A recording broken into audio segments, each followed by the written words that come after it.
हजरत मरियम पर्दा डाल के इबादत कर रही हैं। अचानक हजरत जिब्रील अलैहिस्सलाम इंसानी शक्ल में खूबसूरत इंसान बन के आते हैं। क़ालत इन्नी औज़ु बिर्रहमान मिनका इन कुन्त तक़िया। हजरत मरियम डर जाती कि ये मेरे तन्हाई में, मेरे तखलिया में पर्दा है, दरवाजा बंद, कौन आ गया? कहती है मैं अल्लाह की पनाह चाहती हूँ, तुम कौन हो? अगर तुम नेक आदमी हो तो मुझसे दूर रहना। क़ाल इन्नमा अना रसूलु रब्बिकी लिअहब लकी गुलामन ज़किया। हजरत जिब्रील कहते हैं कि मरियम घबराओ मत, मैं इंसान नहीं हूं, मैं अल्लाह का रसूल, अल्लाह का फरिश्ता हूं। मैं तुम्हें बेटे की बशारत सुनाने आया हूं, तुम्हें बेटा होने वाला, लड़का होने वाला। क़ालत अन्ना यकूनु ली गुलामु वलम यमससनी बशरुन वलम अकु बगिया। मरियम कहती है मुझे बेटा होगा? मुझे तो आज तक किसी इंसान ने छुआ भी नहीं, मेरी शादी नहीं हुई, मेरा निकाह नहीं हुआ, मैंने कोई गलत काम नहीं किया, मुझे किसी मर्द ने टच नहीं किया, मुझे कहां से लड़का होगा? क़ाल कज़ालिकी क़ाल रब्बुकी हुवा अलय्या हय्यिन वलिनजअलहु आयतन लिन्नासि व रहमतम मिन्ना व काना अम्रम मक़दिया। फरिश्ते ने कहा बात तो सही कह रही हो, किसी मर्द ने टच नहीं किया, किसी मर्द ने छुआ नहीं, बेटा कहां से होगा? लेकिन अल्लाह कह रहा है कि हम पैदा करेंगे बेटा। अब तक हमने 3 तरीके से इंसान को पैदा किया, अब 4थे तरीके से पैदा करेंगे, बगैर बाप के पैदा करेंगे। हव्वा को पैदा किया बगैर माँ के, आदम को पैदा किया बगैर बाप के, बगैर माँ के, और बाकी सारे लोगों को बाप और माँ दोनों से पैदा किया। अब ईसा को पैदा करेंगे बगैर बाप के, और तेरे बेटे को हम नबी बनाएंगे और उसे अपनी निशानी देंगे। फहमलतहु, फरिश्ते ने उनके गिरबान में फूंक मारी और हजरत मरियम प्रेग्नेंट हो गई, हामिला। जब हामिला हो गई तो बैतुल मुकद्दस से भागी, और कहां भागी? 8 मील दूर। 8 मील का मतलब तकरीबन 12 किलोमीटर दूर। यहां डुबकियां से तकरीबन आशापुर, बनारस की इतना 12 किलोमीटर दूर चली गई कि मैं क्या जवाब दूंगी अपनी कौम को। प्रेग्नेंट हुई तो भाग गई। कहां पहुंची? बैतुल्लाहम पहुंची, जहां ईसा अलैहिस्सलाम पैदा हुए थे। और जब बच्चे की पैदाइश का टाइम करीब आया, अल्लाह, मरियम कहती हैं या लैतनी मित्तु क़ब्ल हाज़ा व कुन्तु नसिय्यम मनसिया। काश आज के पहले मैं मर गई होती, काश दुनिया में मुझे कोई जानता नहीं, मैं भूली बिसरी हो गई होती, कोई मेरा नाम तक न जानता। हाय, मैं क्या जवाब दूंगी एक इज्जतदार औरत के लिए, एक शर्मदार और हयादार औरत के लिए? इससे बड़ा कलंक क्या होगा, इससे बड़ा धब्बा क्या होगा कि दुनिया उससे बदकार कहे, दुनिया उससे फाहिशा कहे, दुनिया उसके कैरेक्टर पर उंगली उठाए। हजरत मरियम कहती है मैं मर गई होती, आज का ये दिन न देखना पड़ता। फ़अजाअहल मखाज़ु इला जिज़इन नखला। बच्चे की पैदाइश का टाइम करीब आया। औरत ऐसे मौके पर बेचैन हो जाती है। हजरत मरियम ने खजूर के तने को मजबूती से पकड़ लिया। बहरहाल बच्चे की पैदाइश हुई। और जब बच्चा पैदा होता है, अल्लाह, कैसा अजीब व गरीब बच्चा पैदा हो रहा है। कोई डॉक्टर नहीं है, कोई नर्स नहीं है, कोई दाई नहीं है, बच्चा पैदा हो रहा है। कोई घर वाला नहीं है, कोई निगरानी करने वाला नहीं, बच्चा पैदा हो गया। हजरत मरियम को खाना चाहिए, जाहिर सी बात है, औरत का बहुत खून बहता है, उनके जिस्म को एनर्जी चाहिए। फनादाहा मिन ताहतिहा अल्ला तहज़नी क़द जअल रब्बुकी तहतकी सरिया। फरिश्ते ने आवाज दी, ऐ मरियम घबराओ नहीं, तुम्हें प्यास लगी है ना, देखो नीचे पानी की नहर जारी होगी। ये सब मरियम की करामत है। मरियम नबी नहीं है, हमारा अकीदा है मरियम नबी नहीं है। अल्लाह ने किसी औरत को नबी नहीं बनाया, ये बात याद रखें। अल्लाह ने सूरह यूसुफ में कहा वमा अरसलना मिन क़ब्लिका इल्ला रिजाला। हमने दुनिया में जितने नबी भेजे, जितने रसूल भेजे, सब मर्द भेजे, दुनिया में कोई औरत नबी नहीं हुई। मरियम नबी नहीं है, लेकिन अल्लाह की नेक बंदी, उनकी करामत है ये सब। पैदाइश हुई बच्चे की, प्यास लगी है, पानी चाहिए, बदन के अंदर पानी कम हो जाता है, नीचे पानी की नहर जारी हो गई। वहुस्सी इलैकी बिजिज़इन नखलती तुसाक़ित अलैकी रुतबन जनिया। और ऐ मरियम, ये जो पेड़ है ना, इस पेड़ को पकड़ के हिलाओ तो पकी ताजा ताजा फ्रेश खजूर तुम्हारे पास गिरेगी। अच्छा एक बात बताओ, अल्लाह ताला चाहता तो किसी प्लेट में रखवा के फरिश्ते से भिजवा देता, जाओ मेरी बंदी मरियम को खजूर दे दो। ऐसा कर सकता था नहीं? अल्लाह ताला तो हर चीज पर कादिर है। मगर अल्लाह ने कहा नहीं, ऐ मरियम, ये पेड़ तुम्हें हिलाना पड़ेगा, हरकत करनी पड़ेगी, तब बरकत होगी। अल्लाह ने हजरत मरियम को उस नाजुक मौके पर भी, ये नहीं कि तुम बैठी रहो हम तुम्हें दे देंगे, तुम्हें इस पेड़ को हिलाना पड़ेगा तब खजूर टपकेगी। इससे सबक मिला कि अल्लाह की मदद आती है, मगर हमें भी कुछ करना होगा। 313 अपने घर में बैठे रहते तो बद्र की लड़ाई जीत नहीं सकते थे। 313 जब मैदान में गए तो आसमान से 1000 फरिश्ते मदद के लिए आए। आज मुसलमान का यही मसला है, वो अल्लाह की मदद तो चाहता है, कुछ करना नहीं चाहता। मुझे हिलाओ न डुलाओ, मुझे बैठे खिलाओ, ये आज के मुसलमान का फार्मूला है। नहीं, आपको हरकत करनी पड़ेगी तब बरकत हो। अच्छा, अब बच्चा पैदा हो गया है। अब हजरत मरियम अपने बच्चे को गोद में लेती है। फ़अतत बिही क़ौमहा तहमिलुहु, अपने बच्चे को गोद में लेके आती है। अब डर निकल गया, अभी तक डर था, मैं क्या जवाब दूंगी क्या जवाब दूंगी, अब डर निकल गया कि जो अल्लाह मेरी पैदाइश, बच्चे की पैदाइश के टाइम नहर जारी कर सकता है, जो पेड़ से खजूर गिरा सकता है, वो बच्चा वो अल्लाह मेरे कैरेक्टर की भी हिफाजत करेगा, मेरे ऊपर धब्बा लगने नहीं देगा। बच्चे को गोद में लेके आती। अच्छा, फरिश्ता ये कहता है कि मरियम देखो, किसी से बात नहीं करना, कोई पूछे कि क्या ये बच्चा कहां से आया, बस इशारे से बात करना, कहना कि मैं रोजा रखे हूं। उस जमाने में जब लोग रोजा रखते थे तो खाने पीने के साथ साथ बात भी नहीं करते थे। तो मरियम अपने बच्चे को लेकर आई। अब लोगों ने देखा मरियम के हाथ में बच्चा है, मरियम तो कुंवारी है, शादी हुई नहीं, ये बच्चा कहां से आया। कालू या मरियम लक़द जीति शैयन फरिया, अरे मरियम ये तूने क्या कर दिया, ये तूने क्या कर दिया, ये बच्चा कहां, किसका बाप लेके आई है। या उख्त हारूना, अरे हारून की बहन, ये हारून कौन थे, ये हजरत मरियम के कोई भाई थे। ये भी हो सकता है कि हारून से मुराद मूसा अलैहिस्सलाम के बड़े भाई हारून थे, क्योंकि उन्हीं की नस्ल से ये लोग हैं। तो हारून की बहन, अरे हारून की बहन, माँ काना अबू की मुरा सोई व माँ कानत उम्मो के बगिया, तेरा बाप भी अच्छा आदमी था, तेरी माँ भी नेक थी, तू कैसे ऐसी हो गई। इससे एक सबक मिला कि अगर माँ नेक हो, अगर बाप नेक हो, अगर भाई नेक हो, तो घर की लड़की का बिगड़ने का चांस बहुत कम होता है। घर की लड़कियां तब बिगड़ती हैं जब भाई बिगड़ जाए, जब बाप बिगड़ जाए, जब माँ का कैरेक्टर खराब हो जाए। आज हमारा समाज बिगड़ रहा है ना, कहीं ना कहीं उनके गार्जियन, उनके माँ बाप, उनके भाई, उनके बहन जिम्मेदार हैं। कुरान की आयत बता रही है कि अय हारून की बहन, तूने ये बात कैसे कर दिया, तेरा भाई तो नेक है, तेरा बाप तो नेक है, तेरी माँ तो नेक है। हजरत मरियम बेचारी चुपचाप है। अल्लाह फअशारत इलैहि, अपने बच्चे की तरफ इशारा कर रही। मैं कुछ नहीं बोलूंगी, इस बच्चे से पूछ लो, इशारा करे, मैं नहीं, इससे पूछो।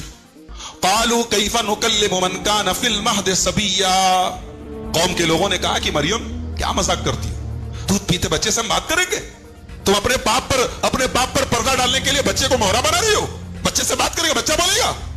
कौम के लोगों ने कहा बच्चा बोलेगा, बच्चा बोल पड़ा। काला इन्नी अब्दुल्लाह आतानी अल किताब वजालनी नबिया वजालनी मुबारकन ऐनमा कुन्तु वऔसानी बिस्सलाति वज़्ज़काति मा दुम्तु हय्या वबर्रम बिवालिदती वलम यजअलनी जब्बारन शकिया वस्सलामु अलैया यौम वुलिदतु व यौम अमूतु व यौम उबासु हय्या। मां की गोद में ईसा अलैहिस्सलाम बोल पड़े। ये इनका पहला मौजज़ा है, ईसा अलैहिस्सलाम का पहला मौजज़ा है कि मां की गोद में, जाहिर सी बात है, दूध पीता बच्चा बोल तो नहीं सकता है, वो तो रोता है, उसको दूध चाहिए तब भी रोता है, उसको पेट में दर्द है तब भी रोता है, लेकिन यहां दूध पीता बच्चा बोल रहा है। ये मौजज़ा है ईसा अलैहिस्सलाम। और जब बोले तो पहला जुमला क्या कहा, इन्नी अब्दुल्लाह, मैं अल्लाह का बंदा हूं।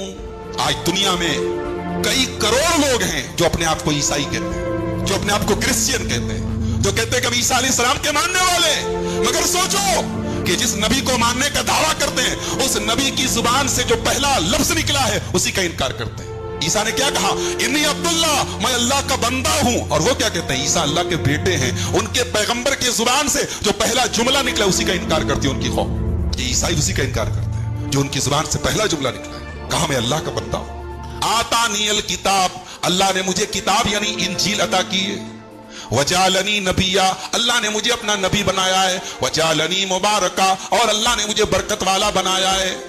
और अल्लाह ने मुझे नमाज कायम करने का हुक्म दिया है, ज़कात देने। नमाज यहां भी आ गई। ईसा अलैहिस्सलाम अपनी मां की गोद में जो कीमती बातें बोल रहे हैं, उस कीमती बात में एक बात नमाज भी है मेरे प्यारे भाइयों। लेकिन ईसा अलैहिस्सलाम की कौम में, बनी इसराइल ने इस बच्चे के बोलने के बावजूद हजरत ईसा पर इल्जाम लगाया कि ये हराम की औलाद है, ज़िना की औलाद है। उनकी मां के ऊपर इल्जाम लगाया और सारी जिंदगी ईसा अलैहिस्सलाम के दुश्मन बने रहे। चंद मुट्ठी भर लोग उनके ऊपर ईमान लाए। अल्लाह ताला ने ईसा अलैहिस्सलाम को कुछ और मौजज़े भी दिए थे। एक बीमारी होती है जिसको बर्स की बीमारी कहते हैं, कोढ़ की बीमारी, पूरे बदन पे सफेद दाग हो जाते हैं, पूरे बदन पे जख्म हो जाते हैं। ईसा अलैहिस्सलाम अपना हाथ फेर देते थे, अल्लाह के हुक्म से ठीक हो जाता था। मिट्टी की चिड़िया बनाते थे, मिट्टी के चिड़िया का ढांचा बनाते थे और अल्लाह का नाम लेकर के उसमें फूंक मारते थे, वो सचमुच की चिड़िया बन जाती थी, उड़ जाती थी। कब्र के पास जाते थे, कहते थे ए फला जो कब्र में मरा पड़ा है, कहते थे उड़ जा तू अल्लाह के नाम से, कुम बिइज़्निल्लाह, अल्लाह के हुक्म से खड़ा हो जा, मुर्दा खड़ा हो जाता था।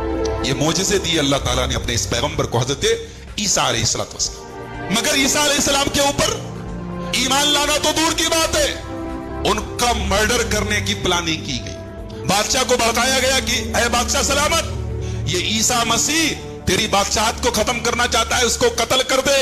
बादशाह ने अपनी पुलिस को भेजा, जाओ उसको पकड़ के लाओ, उसको हम सूली पे चढ़ाए। फलम्मा अहस्स ईसा मिनहुमुल कुफ्र क़ाल मन अंसारी इलल्लाह।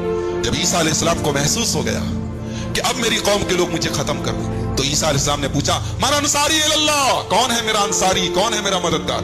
क़ाल अल हवारियुन नहनु अंसारुल्लाह। तो हवारियों ने कहा कि ऐ ईसा, हम अल्लाह के मददगार हैं, हम आपकी मदद करेंगे। कितने थे ये? 12 थे। जो पैगंबर अल्लाह के हुक्म से मुर्दे को जिंदा कर रहा है, जो कोढ़ी को ठीक कर रहा है, जो मादरसाद अंधे को ठीक कर रहा है, जो चिड़िया बना के मिट्टी की चिड़िया को सचमुच की चिड़िया बना रहा है, उसके ऊपर ईमान लाने वाले कितने लोग हैं? 12 लोग। लिहाजा अगर हम सच्चाई बयान करें और कोई ना माने तो फेल हम नहीं हुए, फेल वो हुआ है। नाकाम हम नहीं हुए, नाकाम वो हुआ है। अल्लाह तबारक व तआला ने हजरत ईसा इन आयात में और उनकी वालिदा मरियम अलैहिस्सलातु वस्सलाम पर अपनी बहुत सी नेमतों का तज़किरा फरमाया है। जैसे हमने कहा, सबसे पहला रूहुल कुद्स हज़रत जिब्राईल के जरिए से उनकी मदद, हज़रत मरियम की मदद की, हज़रत ईसा इब्ने मरियम की अल्लाह ताला ने मदद फरमाई है। और दूसरी चीज यह है कि माँ के गोद में रहने और अधेड़ उम्र दोनों हालतों में हज़रत ईसा अलैहिस्सलाम को अल्लाह ताला ने गुफ्तगू की नेमत दी, यह चीज भी गुजर चुकी है। तीसरी चीज वो समझने की है, वअल्लमतुकल किताब वल हिकमा या वयुअल्लिमुहुल किताब वयुअल्लिमुहुल किताब वल हिकमा। अल्लाह उसे किताब और हिकमत की तालीम देगा। किताब से मुराद क्या है? किताब से दो चीजें उलमा ने मुराद ली है। एक मुराद तो ये ली है कि किताब का माना है लिखना, वयुअल्लिमुहुल किताब वल हिकमा। वो स्कूल में दाखिल नहीं था, उसने किसी के सामने बैठ करके तालीम हासिल नहीं की, उसके बावजूद वो अल्लाह ने उसे इल्म दिया था। कोई किताब उसके सामने रखे वो पढ़ करके दिखा देता, कुछ भी उससे लिखने के लिए कहे वो लिख दिया करता था। तो गोया अल्लाह तबारक व तआला की ये नेमत थी और एक बहुत मौजज़ा के तौर पर अल्लाह ताला ने दिया था। जैसे हमारे नबी सल्लल्लाहु अलैहि वसल्लम को अल्लाह ताला ने असल उम्मी रखा था, लेकिन आप सल्लल्लाहु अलैहि वसल्लम ने वो जो किताब लोगों के सामने पेश की कि दुनिया के बड़े से बड़े उदबा, सिर्फ उदबा ही नहीं बल्कि उदबा की तमाम जमात भी मिल करके उस जैसी किताब लाने से आजिज रह गए। तो हज़रत ईसा अलैहिस्सलाम को अल्लाह तबारक व तआला ने ये इल्म दिया था कि वो लिखना भी जानते थे, और किताब तौरात उनके सामने रख दी गई, ज़बूर उनके सामने रख दी गई जाती तो उसने पढ़ना शुरू कर देते थे। तो वयुअल्लिमुहुल किताब वल हिकमा, और हिकमत की तालीम। और दूसरा माना जो किताब का लिया गया है वो ये है कि तौरात और इंजील कि अल्लाह तबारक व तआला ने तुम्हें तौरात और इंजील दोनों दी। हालांकि हज़रत ईसा इब्ने मरियम पर सिर्फ इंजील नाजिल हुई थी, तौरात नाजिल नहीं थी। तो अल्लाह तबारक व तआला ने इंजील की भी तालीम दी। क्यों? इसलिए कि हज़रत ईसा इब्ने मरियम अलैहिस्सलाम, जैसा कि हमने कहा, असल में बनु इसराइल की हिदायत के लिए, उनकी इस्लाह के लिए आए थे। और हमने पहले ही कह दिया था, तौरात के अंदर जो तब्दीलियां की यहूदियों ने, अल्लाह तबारक व तआला ने हज़रत ईसा इब्ने मरियम अलैहिस्सलाम के जरिए उसकी इस्लाह फरमाई है। इसीलिए बाद जगह इरशाद व मुसद्दिक़न लिमा बैन यदैया मिन अत-तौरात, और मुझसे पहले जो तौरात आ चुकी है मैं उसकी मुकम्मल तस्दीक करने वाला। इसी तरीके से अल्लाह तबारक व तआला ने व रसूलन इला बनी इसराइल, अल्लाह तबारक व तआला ईसा अलैहिस्सलाम को बनु इसराइल के लिए रसूल बनाकर भेजा था। गोया असल बिअसत उनकी बनु इसराइल। इससे यह भी पता चलता है कि जब खुसूसन बनु इसराइल की तरफ आए थे तो बनु इसराइल के लिए यह कतअन जायज नहीं था कि हज़रत ईसा इब्ने मरियम की मुखालफत करते या इस बारे में किसी भी किस्म के तरद्दुद से काम लेते। क्यों? अल्लाह ताला ने खास उनको, हज़रत ईसा इब्ने मरियम को उनके लिए भेजा था। और आप लोग जानते हैं कि हज़रत ईसा इब्ने मरियम हो या इससे पहले जितने अंबिया आए हैं, इनकी बेइज्जत आम लोगों के लिए नहीं हुआ करती थी, काफ़तन लिन्नास नहीं होती थी। इनकी बेइज्जत एक खास इलाके, खास कौम, खास जमात, छोटी हो या बड़ी, उसके लिए हुआ करती थी। अलबत्ता हमारे नबी सल्लल्लाहु अलैहि वसल्लम की बेइज्जत क्या है? ये पूरी दुनिया के लोगों के लिए है, काफ़तन लिन्नास। बल्कि आपकी बेइज्जत तो सिर्फ इंसानों के लिए नहीं बल्कि जिन्नों के लिए भी है। तबारकल्लज़ी नज़्ज़ल फ़ुरक़ान अला अब्दिही लियकून लिल आलमीन। सिर्फ आलिम इंस नहीं, आलिम जिन, आलिम मलाइका, हर एक आपकी रिसालत का इकरार करते थे। उसके बाद अल्लाह ताला बयान फरमाते हैं वलियुहिल्ल लकुम बअदल्लज़ी हुर्रिम अलैकुम। ये हज़रत ईसा इब्ने मरियम कामों में से एक काम है। यानी यहूद ने बहुत से वो चीजें जो उनके ऊपर असल में हलाल थी हराम कर दिया था। जैसे ऊंट का गोश्त है, अल्लाह ताला ने उनके लिए हलाल किया था। हफ्ते के दिन शिकार करना है, असल अल्लाह ताला ने उनके लिए हलाल किया था। लेकिन इन लोगों ने अपनी शरारत से उस चीज के अंदर दिल में सख्ती के उसको अपने ऊपर हराम कर लिया। इसी तरीके से हर वो जानवर जिसके नाखून ना हो, जिसके पंजे हो, वो उनके ऊपर तो हलाल था। अलबत्ता जिसके नाखून हो, जैसे ऊंट है, गाय है, ये उनके ऊपर हराम थी। ऐसे ही उनके ऊपर चर्बी उन्होंने अपने ऊपर हराम कर लिया था। जैसा कि अल्लाह ताला सूरह अल-अनआम में बड़े वाज़ेह तौर बयान फरमाया है, वअलल्लज़ीना हादू हर्रमना कुल्लज़ी ग़ुफ़ुर, اور جو یہودی ہیں ہم نے ان کے اوپر ہر ناخون والے جانور کو حرام کر دیا. وَمِنَ الْبَقَرِ وَالْغَنَمِ حَرَّمْنَا عَلَيْهِمْ شُحُومَهُمَا.